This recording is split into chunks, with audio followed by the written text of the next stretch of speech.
This is the MDRT podcast. Part of being an advisor is always learning and improving your practice in client service. During a recent conversation at MDRT headquarters, Michaela, Scott, Andover, Massachusetts. Brent, Kimball, Concord, New Hampshire. Rick Jones, Vancouver, British Columbia. Harpreet Atwal, Solihull in England. were asked to name lessons they wish they discovered earlier. How expensive divorce is. Not only how devastating and impactful it is to people as human beings and particularly children, but particularly in the United States, how the system is set up that you can't really go through a divorce without attorneys, and they're the only ones that win. I've had one client, he's now in Florida, who's a very, very successful entrepreneur, that we've luckily had to dip into his retirement before he retired, before he was even of age to take it, and pay off attorneys and alimony payments and whatnot. And twice we've gone from safer accounts to more aggressive, and it's worked out, but we could have not been lucky and it gone the other way, and he thanks me continually. How does that impact the way you do your job?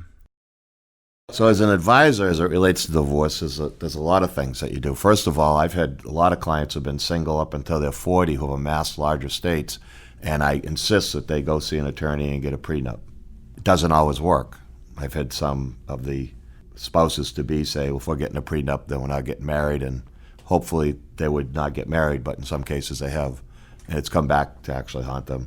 And I've had others who have gone and got the prenup, and actually I think it makes the relationship better, not just financially, but in terms of feeling relaxed with each other. The other ways I've dealt with it is if someone's already married, is I make sure that the first recommendation I give to every client is that they have really good estate planning done.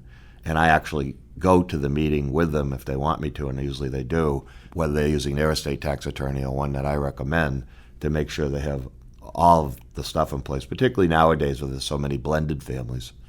And then I guess the third thing I do is when divorces do happen, that I let the clients know that both of them still continue to work with me with confidentiality. That has worked in some cases, but in most cases, one of the two would feel more comfortable with another advisor. So those are the challenges.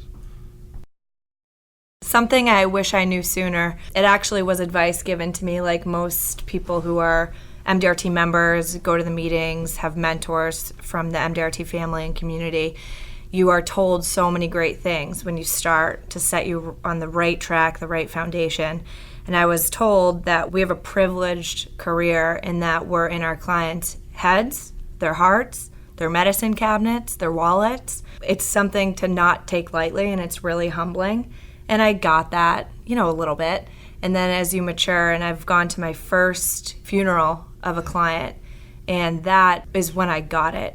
When I went there and I thought, did I do everything I could in those areas? Was I as comprehensive as I could have been? Is everything buttoned up? And the thought in my head was, I want all of my clients to pass this funeral test, whether they're before retirement, during retirement. I mean, we are all going to pass away sometime. It's going to be before or after retirement. And looking at it from the perspective of, does this client believe I'm doing more for them than I actually am? And if so, how can I refer them? How can I cross-sell? How can I introduce them to someone to make sure that part that they think I'm doing is taken care of? I don't want someone I'm doing retirement planning for to say, oh, if we needed life insurance, Michaela would have told me, and then them not have it. And vice versa. If I sell them life insurance, oh, if we needed to save more, Michaela would have told us, and then they retire, and I'm like, I wasn't doing that for you. So defining that scope of engagement on what areas I'm touching with the client and making sure that they're covered is really, really important to me now. And I use that with centers of influence. I'll ask, what clients do you need to pass the funeral test? Is it your neighbor? Is it your friend? Is it this client? Let's button them up. I mean, and you sit on the client side of the table, and sometimes it's you that does the work, sometimes it's not, but it is a relief to me to know that they don't believe I'm doing more than what I actually am doing. In terms of what you do differently, is it just asking more questions?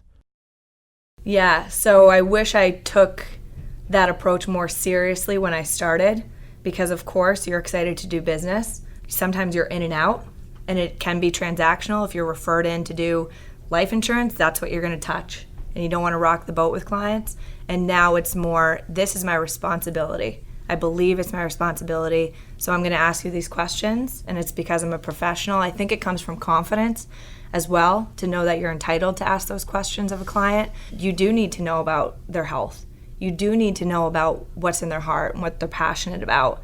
If a kid gets in trouble, are they going to spend all their money, or are they going to be more restrictive and stick to a plan? I mean, I don't know, but these are questions I ask now, and the clients respect it, and it comes from a place of learning confidence. I heard those words, but I wish I lived it more quickly in my career.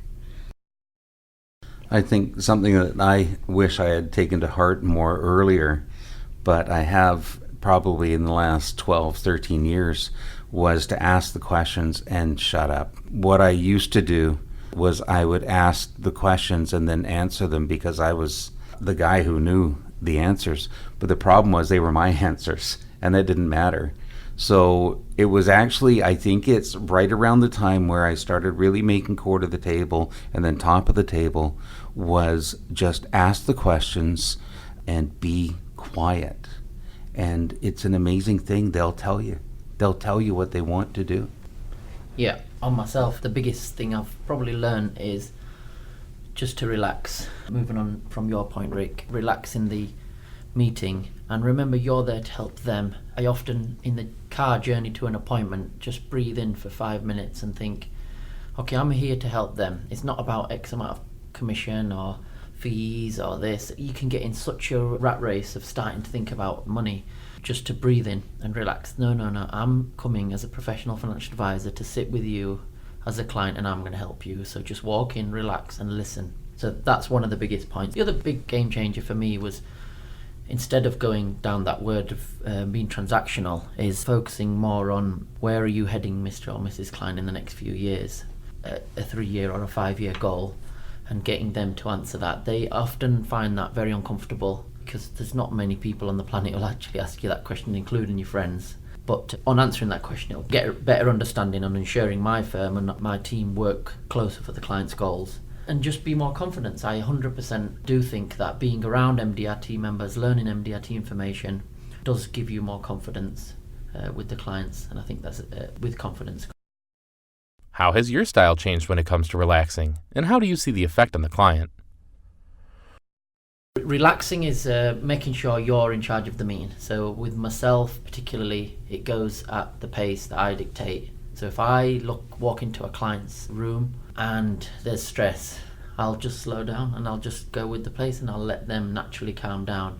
So if they're, I'll let them organise the drinks and I'll just wait until they're ready to relax. And actually it's taken 30 or 40 minutes sometimes for a client to relax. So learning to ask the question at the right time.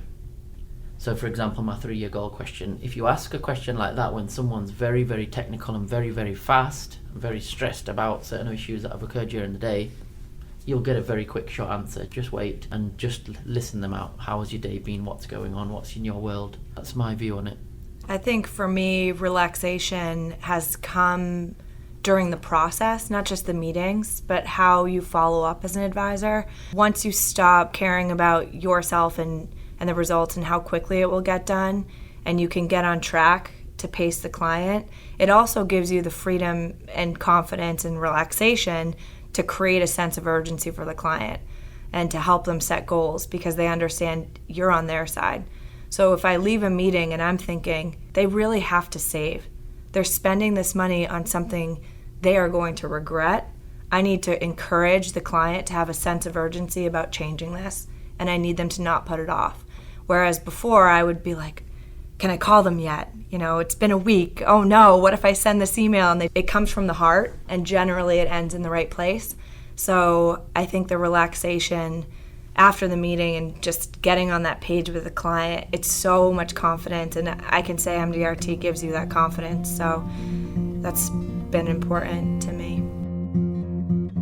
Thank you for listening to this month's episode. If you'd like to subscribe, find us on SoundCloud and iTunes at MDRT Podcast. We'll see you next time.